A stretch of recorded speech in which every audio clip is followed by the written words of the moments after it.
Father, in the name of Jesus, we thank you once again for being in your presence. Thank you for your love, your joy, and your peace. Thank you for these, your children, who are here this evening to study your word. Open up our spiritual understanding that we may receive your word and place it in our hearts, that we may not sin against you. Bless those who wanted to come but just could not make it. In Jesus' name, amen. Amen. Amen. So yes, we are in Exodus chapter 21 as we deal with the laws of Israel. It's going to be interesting because I noticed that a lot of people like to take scripture out of context. Well, when we study, because we study verse by verse, chapter by chapter, we're keeping everything in context. And if there is something spiritual that we can apply to today, that's what we will do. But every verse in the Old Testament, we are not supposed to obey just like they obeyed it. I want you to understand that. So that's why we're going to go through these laws that we go through. Is it a cultural law? Is it something, these laws, is it just for Israel? Or can we apply some of these laws to ourselves? And we're going to talk about that as well. So, as we look at chapter 21, let's look at the first few verses. So, just to give you something, God gives us his judges, right, throughout life for guidance and pertinent matters of personal rights. This chapter, and probably next couple of chapters, if you want to entitle it, Personal Rights Under the Law. Personal rights under the law. Everybody say they got a right. I got a right to do this. I got a right to do that. And they say they got a right under the law to do whatever they want to do. My question is that right? Is that true? Do we have a right to do whatever we want to do? And that's something we're going to study tonight as we go through chapter 21. So these rights were in regards to, watch this, servants, maidservants, and criminal actions against other members of the community. So the laws that we're about to study are laws against or for servants, maidservants, other criminal actions against members of the community. Now, when we say members of the community, we're talking about the Jewish people. These are Israelites, as right before they get into the promised land. God gave them the law. Now, watch this.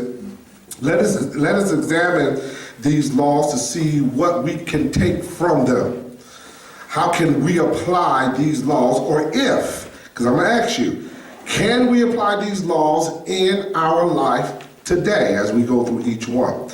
So personal rights under the law. So we're first going to talk about in relation to servants, then we're going to talk about in relation to daughters, then we're going to talk about in relation to crime against others, and then we're going to see can we apply them today. So we hear so much about personal laws. Everybody say they have a right to do this. It's my body. I can do whatever I want to do with it. It's my mouth. I can say whatever I want to say. I got freedom of speech, freedom of this, freedom of that. So see how we can parallel already America with some of the laws that God had given to Israel.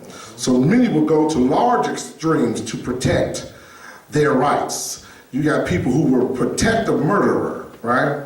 They'll use the law to protect a murderer, a rapist, a polygamist, a child molester. Well, you know, on a technicality, you got to let him go, right?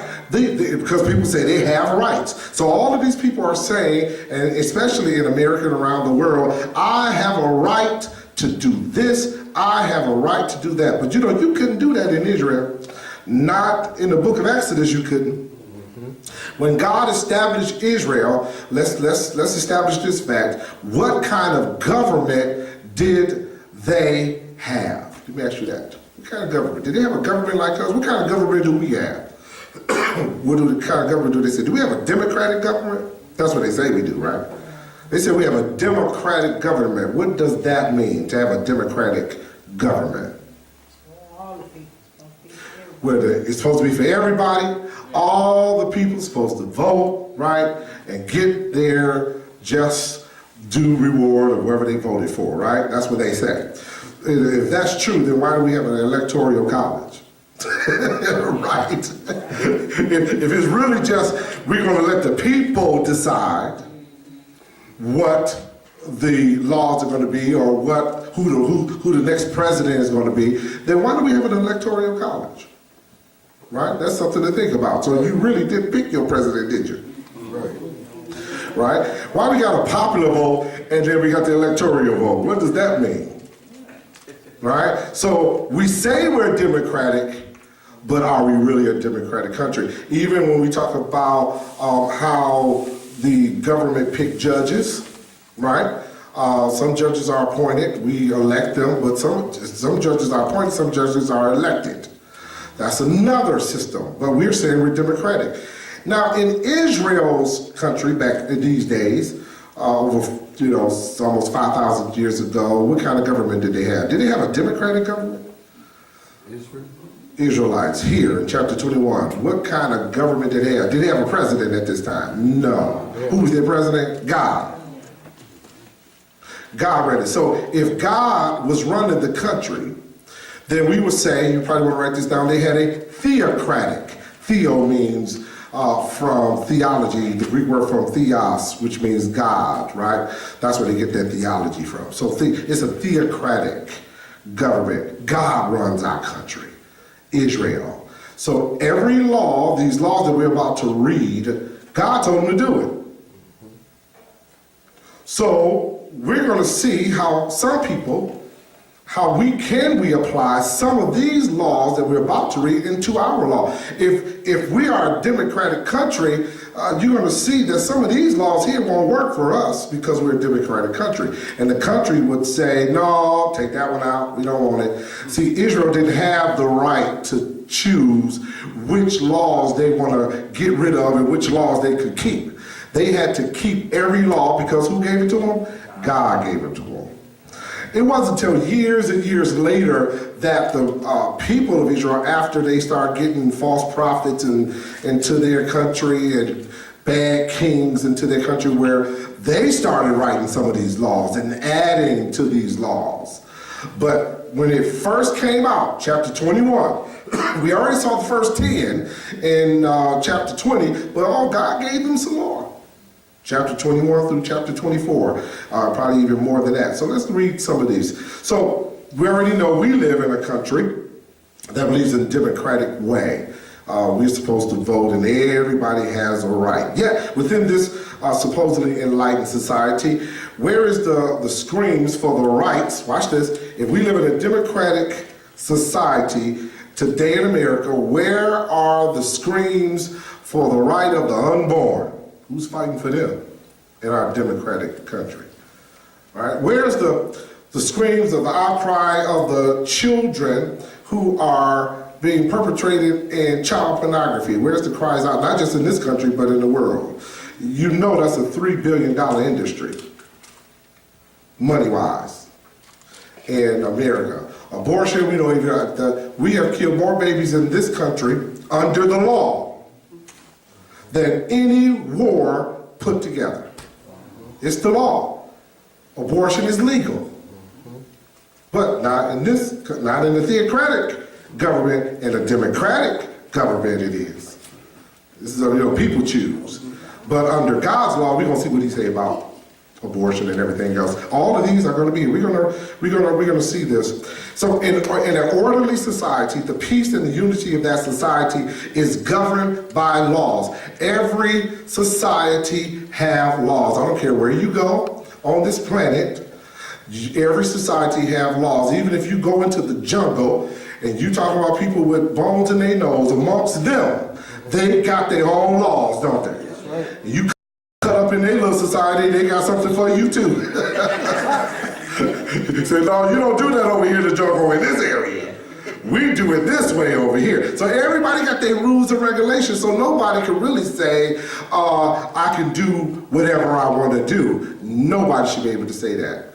It's your government that is allowing you to do certain things. You know, it was against the law in America to marry somebody that didn't look like you, as far as, your color. That was against the law. It was against the law for black folks to drink out of the white man's fountain, right? That was the law. law. It was the law that we had to sit on the back of the bus. But I guess we can't do whatever we want to do. I got a right. Everybody got rights. Then the civil rights came out, where everybody in the civil rights movement said, no, we want the same rights as everybody else. And we said, okay, the government finally, we fought, and the Martin Luther King, and they marched, and they did all of that. So we said we got all these equal rights. Now, that was almost 50 years later. Can I ask you, do we still have all the rights? Yeah, the pay don't look right, do it? The job market's still not right. The positions are still not right. Now we get to, okay, all they want to sit in front of the bus, go ahead, let them sit in the front. Go ahead, let them sit in the front, but we still gonna make more money than them.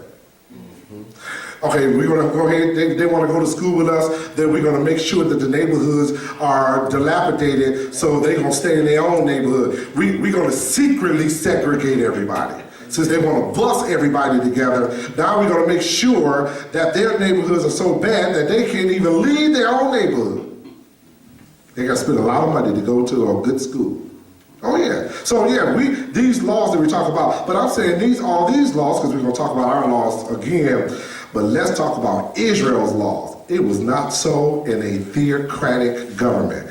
And just to let you know, there is no government like this government. There has never been another government that was ran by God, all by God, in this country, in this world, other than Israel, till they messed up.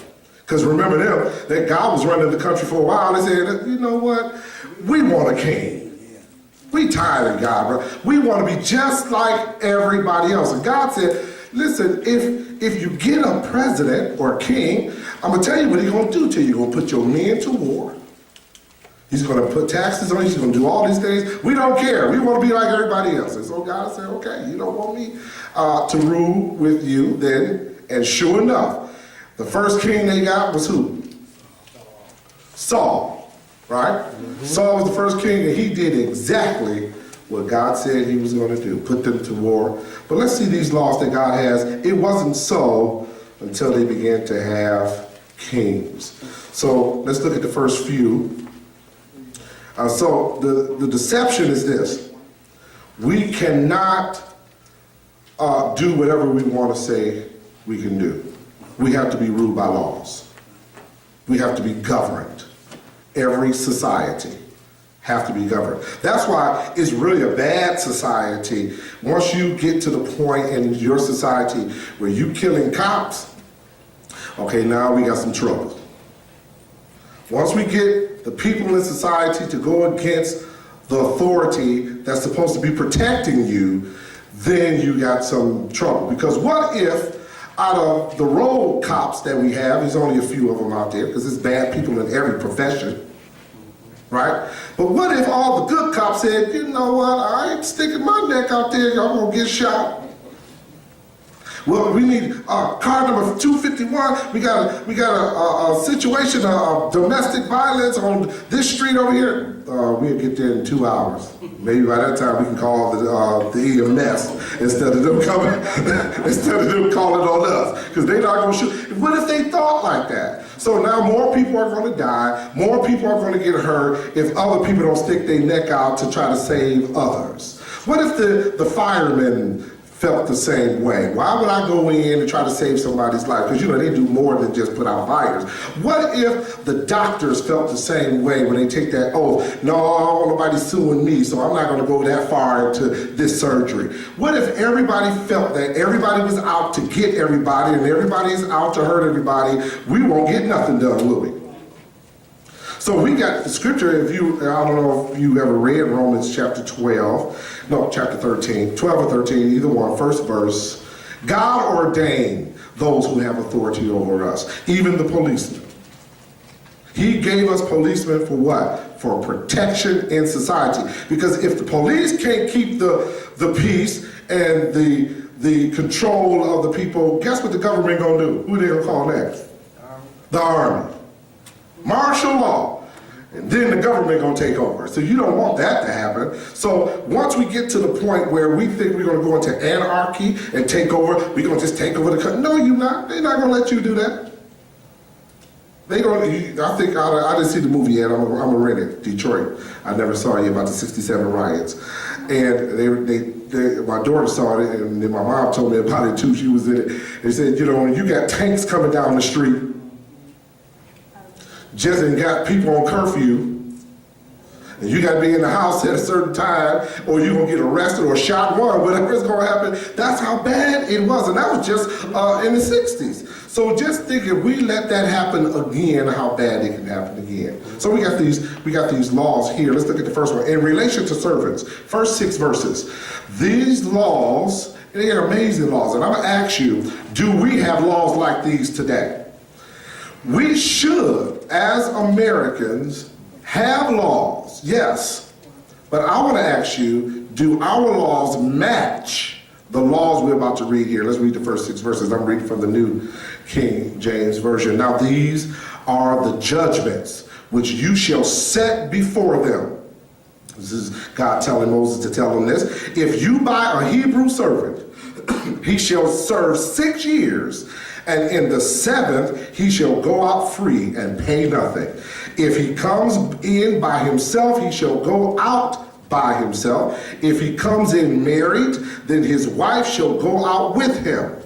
If his master has given him a wife, and she has bore him sons or daughters, the wife and her children shall be her master's, and he shall go out by himself. But if the servant plainly says, I love my master, my wife, and my children, I will not go free, then his master shall bring him to the judges. He shall also bring him to the door or the doorpost, and his master shall pierce his ear with an awl, and he shall serve him forever. So wait a minute, let's go back to verse 1. You mean to tell me they had slavery? Our idea, to show you the difference between America's laws and this particular law, it seems like this was slavery, because, but this slavery here is not like the slavery we was under. No, let's go over it again, and then let's match this slavery, or if we want to call it that slavery. Most people would like to translate this as servant as a worker. They had different ideas for people who got into debt. If you got into debt, somebody could say, well, if you go into debt, then I'll buy you so you can work off your debt. You got to work for me just to pay your debt. Once your debt is done, you're set free. This is what this is set up. The only way you're going to see, the only reason a person will stay a servant to somebody else if he chose it. They didn't give us that choice, did they? So let's look at it again. Verse 1. Now these are the judgments which shall set before them. If you buy a Hebrew servant. So once again, how did they get into a situation where they're buying each other? You can get into debt. You could have hurt, we're going to get into the laws of how hurting somebody else. You accidentally kill someone. You don't have the money to pay for it. You worked it off. Did you know there are countries in this world, I forgot which country it was, that they don't have a judicial system like we have. As a matter of fact, their prison system is so low because they make people work off their debts. They don't put them in prison. As a matter of fact, we put kids in prison in America. We're the only country that do. Put 8-year-olds in prison. 9-year-olds. You know what they do in other countries with kids that we call bad? Yeah, they put them in detention, and they work with the family, and they get the social worker, and they get that, but they don't put an 8-year-old in prison. They don't do that. We're the only one. We got more people in our prison system in this country than any other country. And we're supposed to be the freest country in the world. So something is wrong with our judicial system. And then here's the really bad side of it. Is more of us in the prison than anybody else. Man. And we're only 12% of the population. Now, how is that? How is it that we are 80% of the prison population, but 12% of American population? I think there may be some imbalancing going on there. So the judicial system is not just. So right here he says, if you buy a servant, verse 2, he shall serve, how many years? 6 years, and in the 7th year, you gotta let him go. Don't care what the debt is. This is God. Remember, this is the theocratic government. Then he goes on a little further.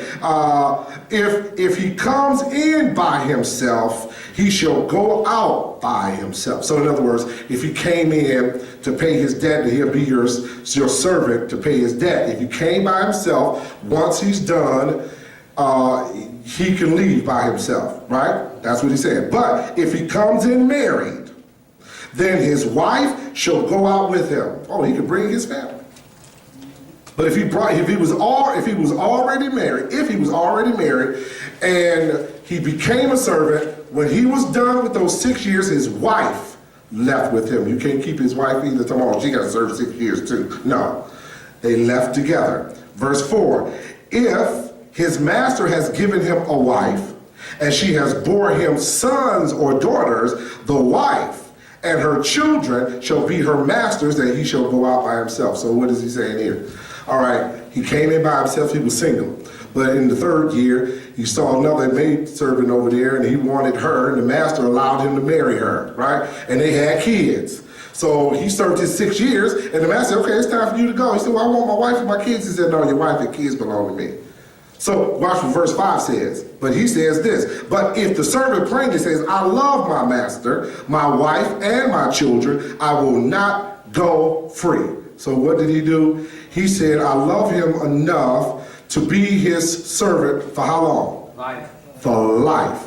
And when you wanted to become a servant for life, they did something to you. Then we're going to talk about our own slavery, because it's nothing like this.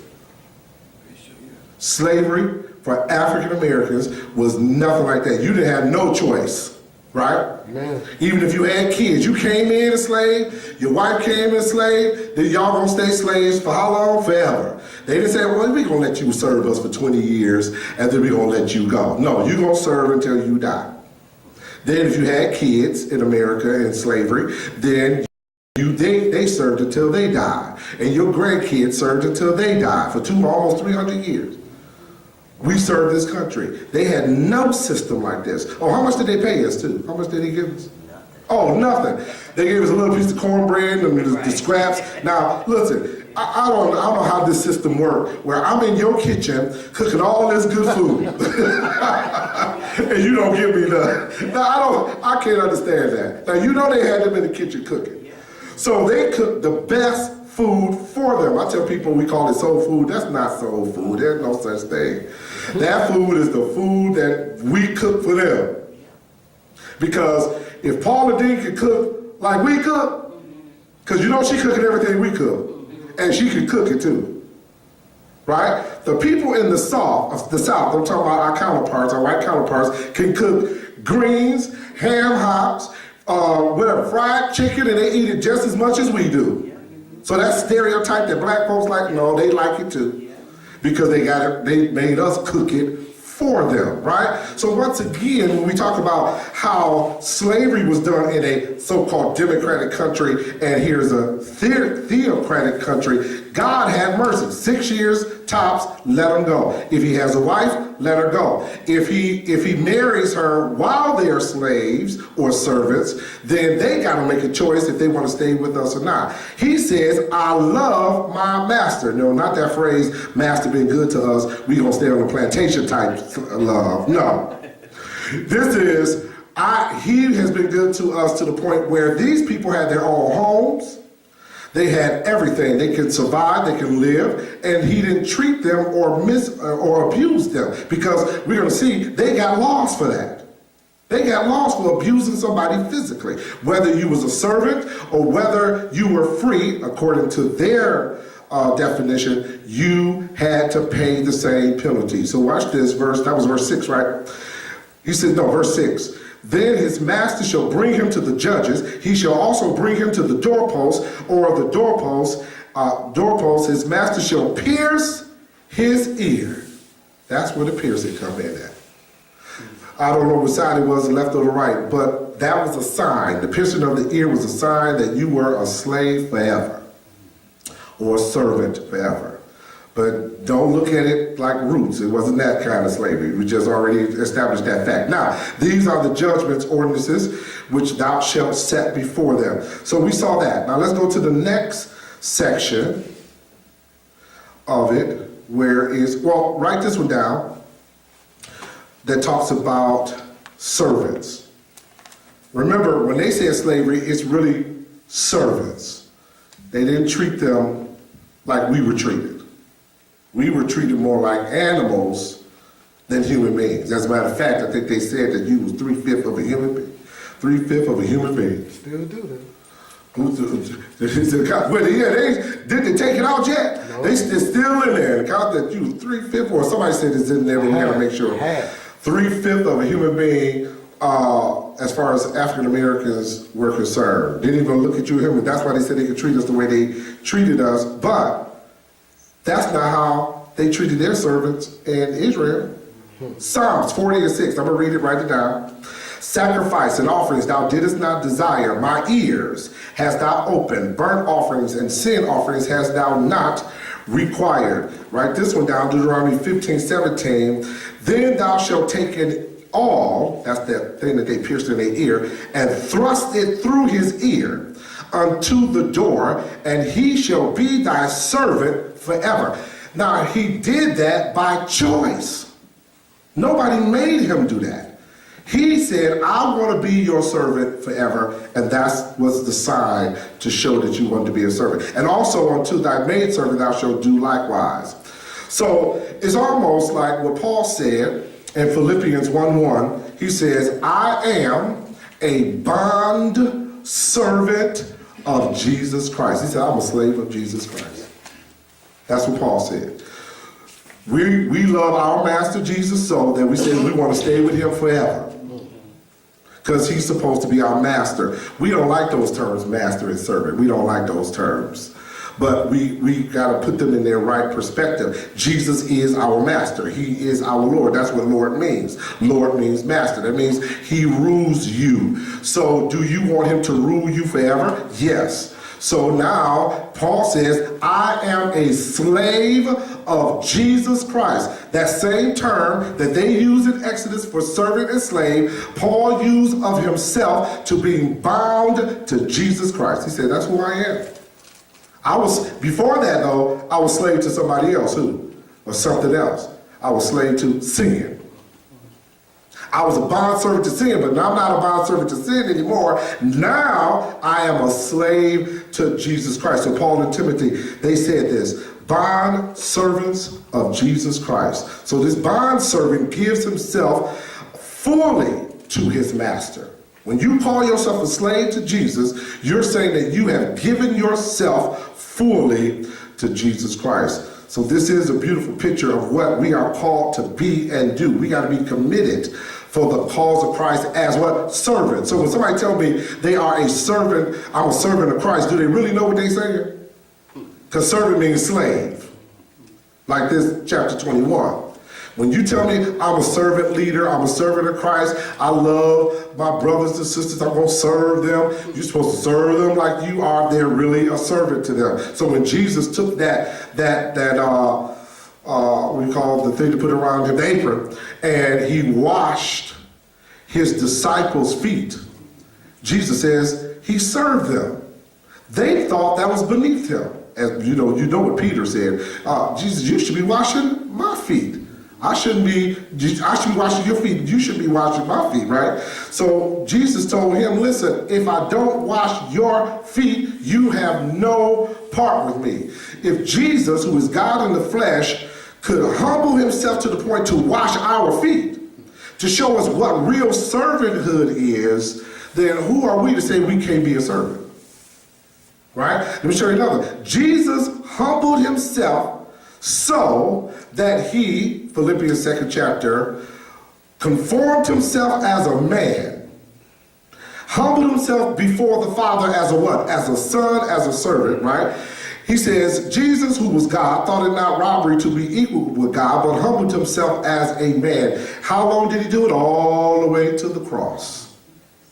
He humbled himself. He became a servant all the way. He's God in the flesh, second personality of the Godhead. Humbled himself as a servant. Why is it that we don't want to have that servant attitude in the world today? Don't call me no slave. I ain't no slave. I'm a slave for Jesus. Yes, I am. I'm not a slave to nobody else, but I'm a slave to Jesus. So whatever he tells me to do, I'm going to do it. That's how much obedience we're supposed to have from Jesus Christ. So when he says here, just to pull this point out, why 6 days? Why say 6 years? Why serve your master for 6 years and let him go for the 7th year? Why do you think they would do that? What's the significance of 6? Where do you think they got that from? And then why did they let him go on the 7th year? What could that be a picture of? Right? We just studied the 10 Commandments, and we talked about creation. Yeah, what? So this is a picture of creation. God said he made the world in how many days? 6. Man shall work how many days? 6. And rest on the 7th, right? God instituted that in chapter 20. So whether it's 6 days or 6 years, stop working. He don't have to be your servant no more. Let him go on the 7th year. And watch this. On the 50th year, everybody in Israel, listen to this. On the 50th year, every 50th year, everybody in Israel's debt was canceled. Everybody. They started all over again every 50 years. They call it the year of Jubilee. We don't have no years of Jubilee. Maybe they thought that little tax break Trump gave y'all was the year of Jubilee. I don't know, y'all. The little checks he gonna give y'all, that little $500 check he gonna give us. People, oh Lord, I got a little check. No, we talk about canceling all your debts. Man. Every 50 years. So if you owe somebody something, we're going to run into that. If you owe somebody something in Israel, every 50 years your debt was canceled. Right here, every 6 years you work as a servant. On the 7th year, God said no more. It's over. He's done. Whatever debt he paid, whatever you can't get out of him in 6 years, you're not going to get it because you're going to let him go in the 7th year. Oh, that's a theocratic government. That's not a democratic government. We under a democratic government, they was gonna work you till you died in the sun. That's what they worked you till your fingers to the bone, right? I think they worked you. Yeah, they worked you all the way till Saturday. They let you go to church for a couple of hours, then they put you right back in the field. That was inhuman. We just don't know how strong we are as a people to endure something like that. To work those hours that we work, on top of that, under the abuse of the body and to your family and psychologically, all of that, God still brought us out. Isn't that something? God is still good and allowed us to make it through that, even when their laws were corrupt with slavery, keeping people slaves for 200 years. God says, listen, well, whatever they're going to come out of, whatever this group is going to come out of, they're going to come out a stronger people. Because you know when you go through trials and tribulations, you're going to come out stronger, right? So then, that was the relations to the servants. Then he talks about relations to daughters. Let's talk about what he says to what happens to daughters. Look at verse 7 through 11. This is relation to daughters. How do they treat their daughters in Israel? Remember, this is Israel. Oh, first of all, before we go there, so let me ask you a question. Are any of those laws that we just read in Israel, do they apply to us today as to Christians? Can I glean any one of those and say, in Christian life, if you want to be my slave, I'll let you be my servant. Can I do that? You know some preachers have done that, right? Y'all know Jim Jones and David Koresh, those cult leaders. They've done that. They actually told their congregation, all right, God told me to tell you, none of y'all got wives anymore. All your wives belong to me. And them, I was going to call them something, but God said don't call people fools. But they sat there and listened to that and did it. That goes to show you, we as born again people or even human beings need to study God's word for ourselves. Because there will be no way, if I do God's word, that I would listen to that and say, well, Reverend, excuse me, let me raise my hand. Where does that say in the Bible that I got to give my wife to you? Well, I'm the prophet. I'm directly hearing from God. Put the Bible aside and listen to me. No. I said, that's when the Baptist figure went up. Come on, Sherry. Come on, Josh and Jasmine. Let's go. We got to No, it's not going to happen. But I don't understand why more people won't do that. Why we don't get into the word to the point where I just told you these 6 rules and told you, can we apply these to our lives today? There should have been a no, absolutely not. Because we know we're under grace and we're not under the law. We are not Israel. We are not under a theocratic government anymore. Well, we were never. They were, and they're not even under a theocratic government now, in Israel right now. We're under a man-made, man-ruled government in America. We are not, America is not a Christian nation. America is not a nation that is follow 100% the Bible. They don't do it. We gleaned from the Bible some of the laws, but as you can see, we create our own laws now. You know, I told you, now in schools, especially in public schools, you have to, now it's the law. If a young man came into my school dressed like a woman, he didn't even change his birth certificate. He didn't have no operation. He got the dress on, the makeup, the pump, the high. He got it all on, the wig and everything else. And if he told us, I want you to call me Lisa when my name is Jimmy and I want to go to the girls' bathroom, did you know the law says we got to let him do it?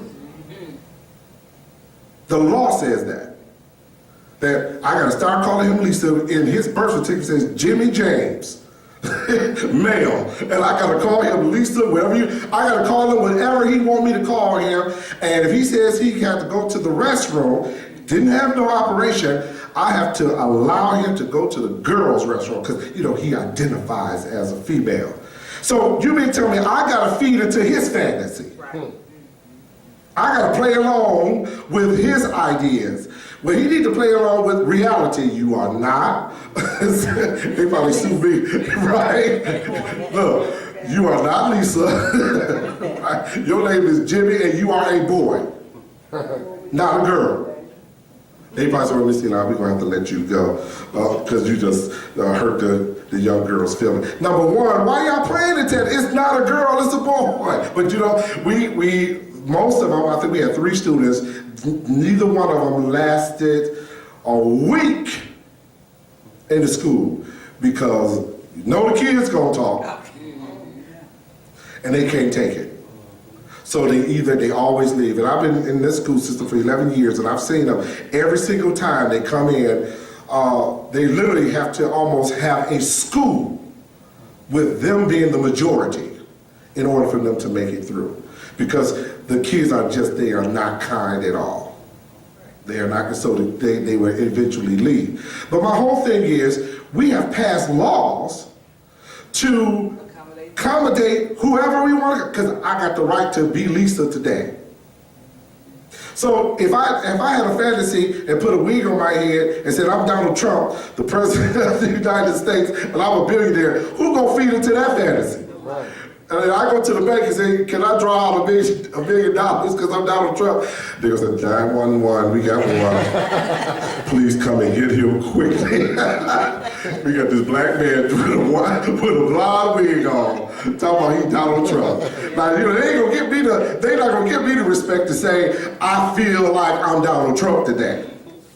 They're gonna call me crazy. But we don't call anybody else crazy. We just say we have to go along with it. And to me, that is so much, we do so much damage to that young person because the world and society right now don't go along with it.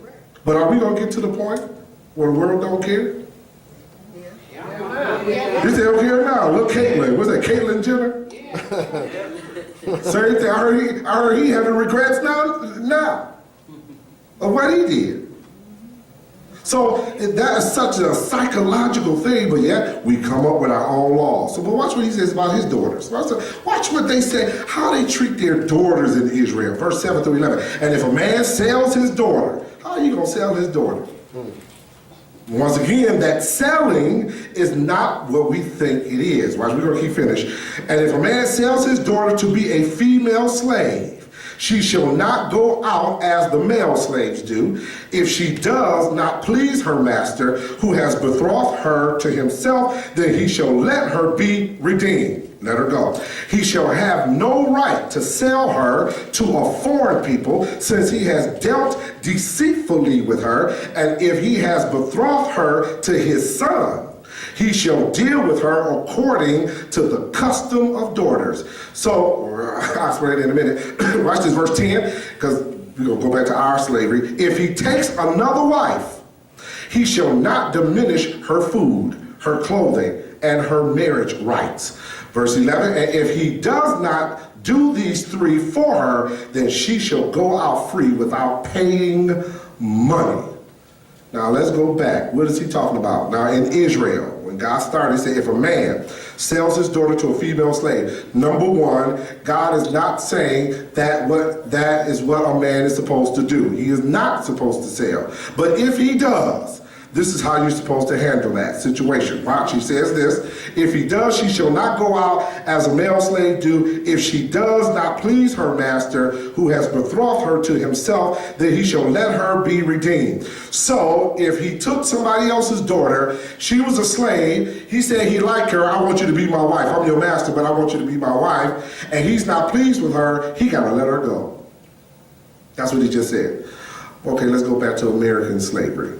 So when they brought the Africans over, the men and the women, separated us, they didn't even marry the black women, did they?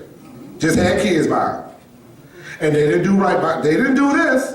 And if he wasn't pleased with her, then he was supposed to let her go. No, we're not going to let her go. We're going to let her keep having as many kids as we can.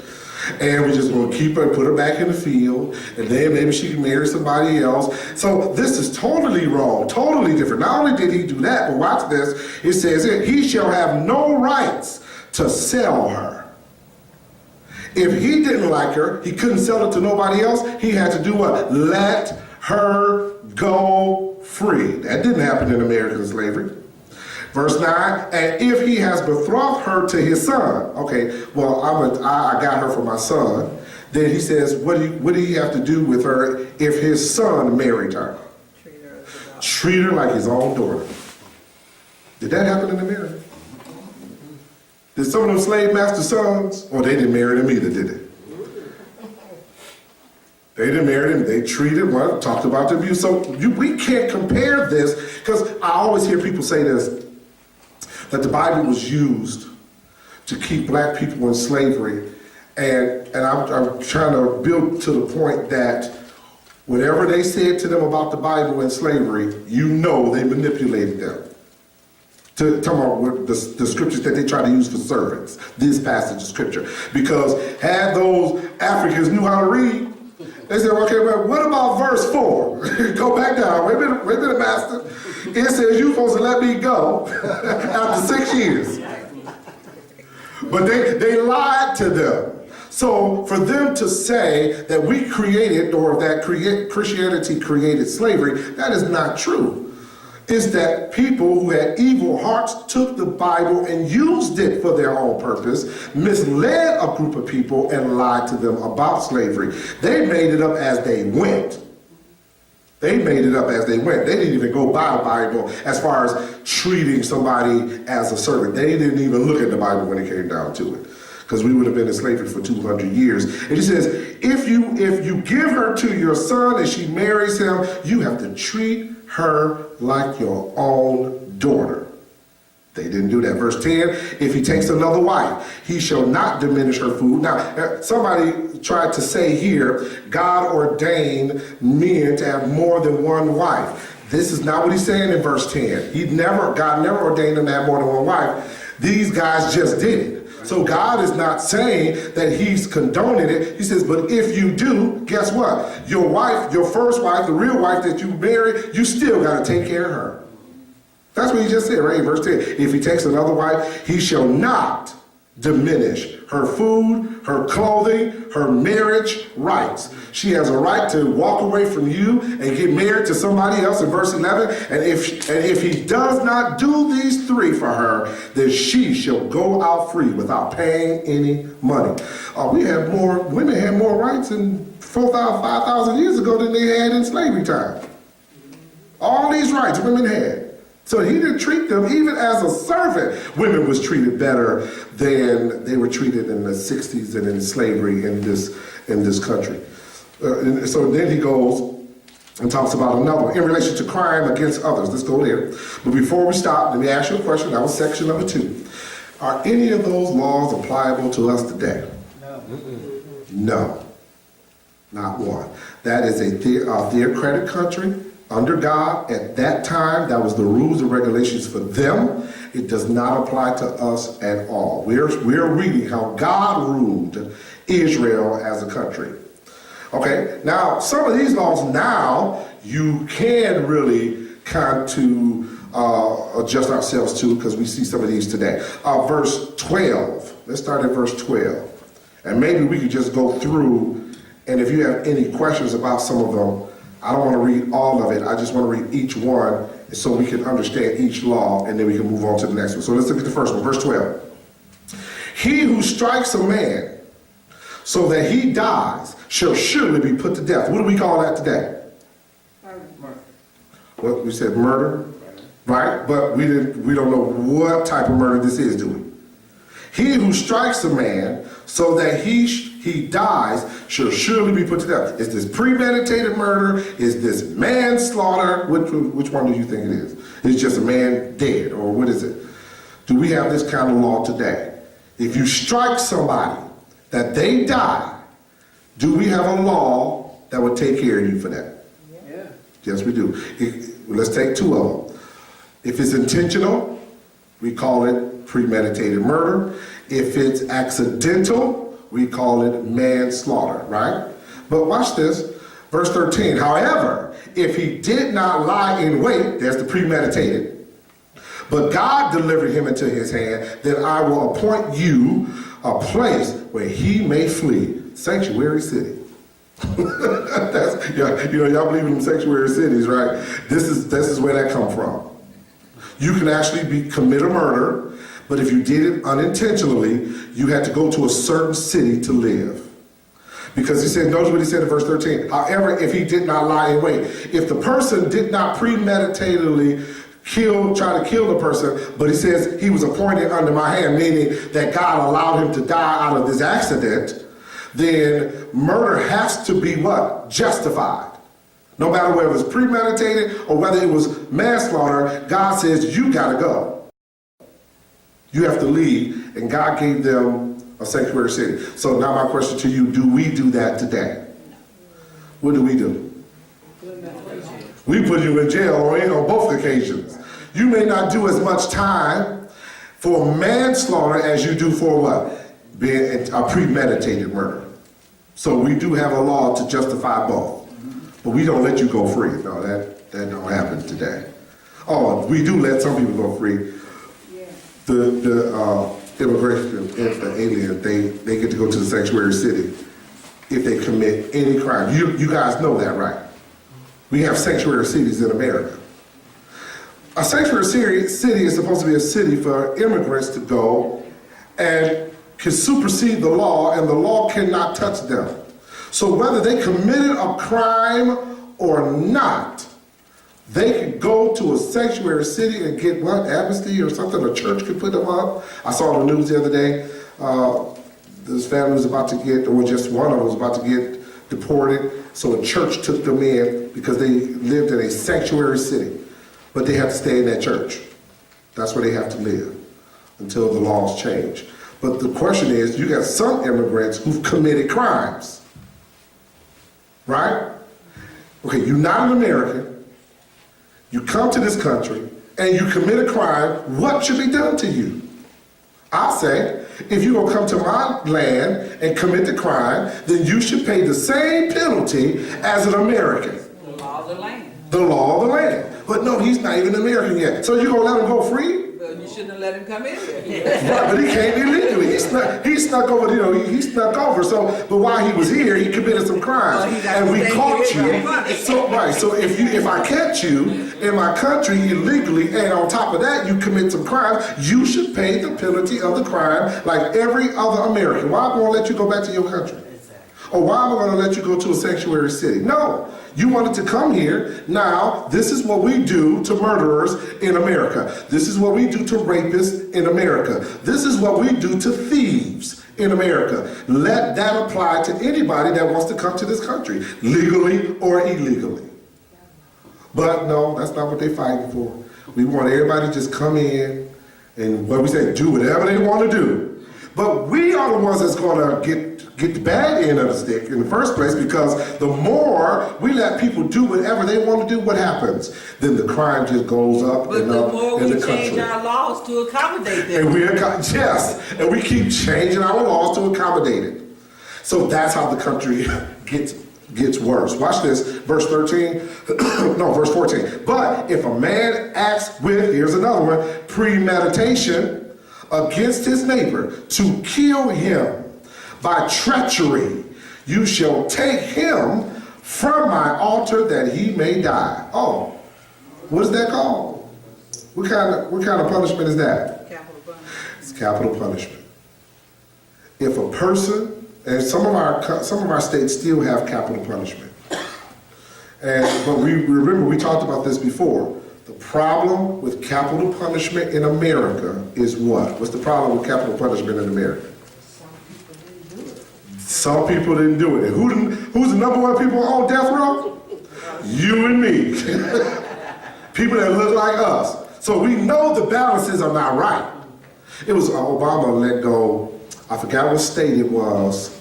Was it Chicago? No, sir, it was one of the states where all these men were on death row. He let them all go because it was found that they had no evidence that these men did the crimes that they said they did. They said, well, okay, why are they on death row then? Let them go. He pardoned every last one of them. And so, some people got mad about that. But why not? If you can't prove that these men committed these crimes, then why are they on death row? So, once again, the injustice for capital punishment. But in God's time and Israel's time, if you intentionally kill someone, heinously, treacherously, he says, you ought to die. An eye for an eye. That's what he did there, verse 15. Last one. Let's stop at verse 15. He who strikes his father. Oh, wait a minute. What? He who strikes his father or mother shall surely be put to death. He said, no, we don't do that, do we? The parents did it. Not that we didn't have to wait on the law. The parents did you just raise your hand up at me? I was talking to a couple the other day, and the lady was apologizing about her daughter rose up against her. She was about 17. She said, Pastor, I just lost it. I lost it. I looked up, she was on the floor. My husband had to come and pull me off her because she raised her hand up at me. She said, did you just raise it? She said, I just saw stuff. I just went blank. So it's amazing how if we feel that way about our own children, that even in the Bible times, that they didn't put up with that. You did not disrespect your parents. And this is what we see today. So we're going to stop right there. As you can see, chapters 21, 24. Some of these chapters are going to repeat, so we are not going to have to read all of them. I'll tell you which ones next week that we can skip by. But chapter 21 sets the stage, and then all the other chapters will follow suit. But once we get past chapter 24, we're going to go to the next section. But right now, God is establishing laws. Any question about laws in Israel? The main point that you need to know about these laws is this. They were under what kind of government? Theocratic government, God-led government. Is America under a God-led government? No. But who's in control? God. When we say countries being a God-led country, we're saying what? We're saying that they don't acknowledge God as far as in all of their laws and everything that they do. No country does. Israel was the only one. It was the only one. America gleaned from the Bible of their laws. But there was never in the Constitution of America, we are a Bible-believing nation. Because one of the first things they put in the Constitution is freedom of religion. So you can't be a theocratic or a Christian nation when you give people freedom of religion. Because when you say freedom of religion, you're saying all religions. You're saying all religions. So you can't be, you're saying that our government acknowledges all religions. We just don't acknowledge Christianity. So you can't be just a Christian nation. Any other questions about that? We'll talk more about it next week as we continue to talk about laws and government. All right, let's bow our heads for a word of prayer. Father, in the name of Jesus, we thank you for allowing us to start understanding laws and government, how governments should run. And we know that Israel was ran by you. We're watching and learning how over 5,000 years ago you wanted them to lead. You separated them from every other country. They were different. They had different laws. They had different ways and culture. And you wanted them to stand out for a reason. We're going to run into why you wanted them to stand out for a reason with the laws that you gave them. When all other nations were doing whatever they wanted to do, you wanted them to line up. Heavenly Father, you created another nation called Christians through the blood of Jesus Christ, and you have given us rules and regulations to live by and spiritual laws to live by so we can stand out in a world that's dying. We can stand out in a world that's full of sin. And we thank you for this lesson. As we dismiss from this place, Heavenly Father, watch over us according to your word and according to your will as we travel these streets to make it home. In Jesus' name, amen.